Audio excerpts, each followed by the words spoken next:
All right, these are some of the cool features that we have mapped on the ocean floor. So we've mapped things like mid-ocean ridges. Of course, we talked about those with the plate boundaries. We'll map volcanic islands. We'll map little submarine volcanoes that like haven't become islands yet. Some of them won't, right? Some of them, if the plate moves too fast and like they don't build up enough, they might just stay as a submarine volcano. Seamounts, geodes, abyssal hills, the trenches associated with the convergent boundaries, continental shelf, continental slope, canyons. So there's a lot of cool different structures that we can map on the ocean floor.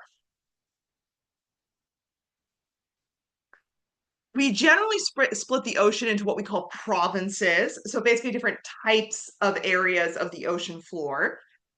There is the continental margin or continental, this would refer to like the continental shelf and continental slope. On this map, those are white and yellow. So these are the areas that are right around, where the land is, where the continents are. Then most of the ocean is the abyssal plain, which is like just a kind of deep, generally flat area. So that's this light blue color. So you can see again, vast majority of the ocean is abyssal plain. And then you also have mid-ocean ridges, which unfortunately are not mapped on this map, but mid-ocean ridges are places like going through the middle of the Atlantic Ocean.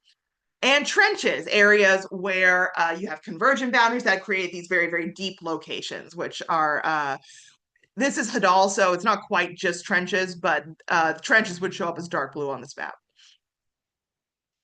So starting the margins. So continental margins, that's the edge of the land masses below below the ocean surface and the steep slopes down.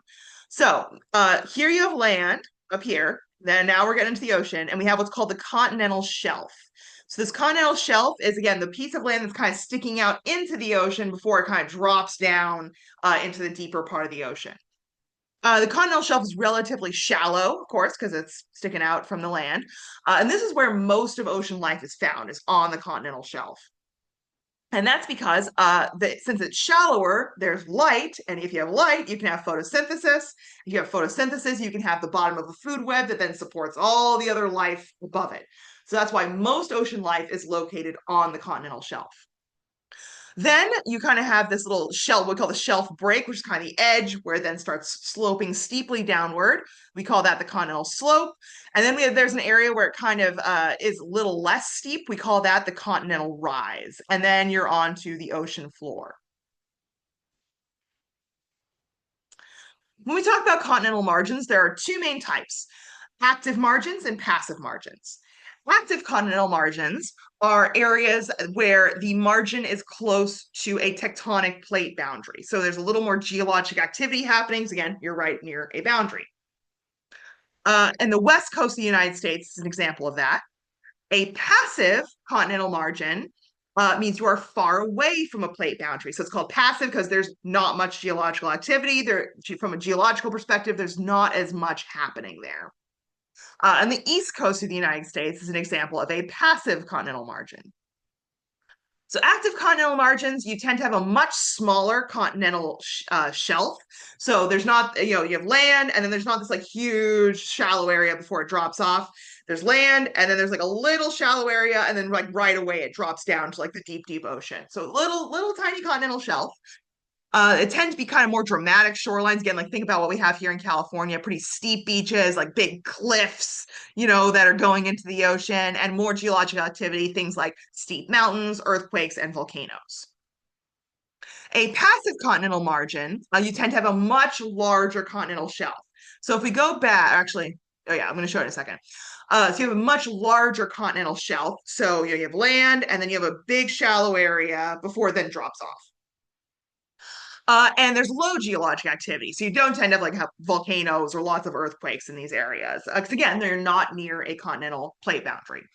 And it tends to look a little more like this. We have very, very kind of shallow areas, shallow beaches, and not those like big cliffs going into the ocean for the most part. So in terms of the continental shelf, remember the continental shelf is a little shallow area, so it's kind of the light blue in the ocean here. So you can see Pacific Ocean, pretty narrow. There's just a little bit of continental shelf, and then it drops down into the deep ocean. But on the Atlantic side, on the east coast of the United States, here you've got a big old continental shelf, right? A huge area of light blue where it's shallower before it drops down into the deep ocean. So this is a passive margin, much bigger continental shelf.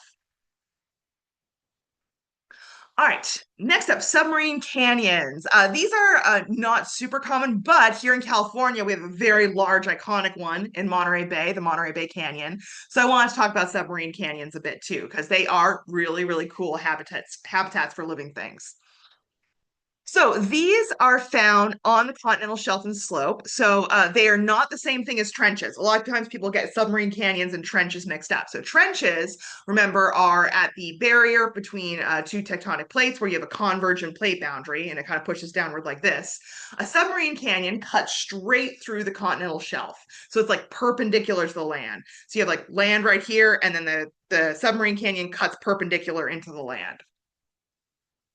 They're often associated with rivers on land. And again, the Monterey Bay Canyon is an example. It, of course, is associated with like Elkhorn Slough, where fresh water is coming in there.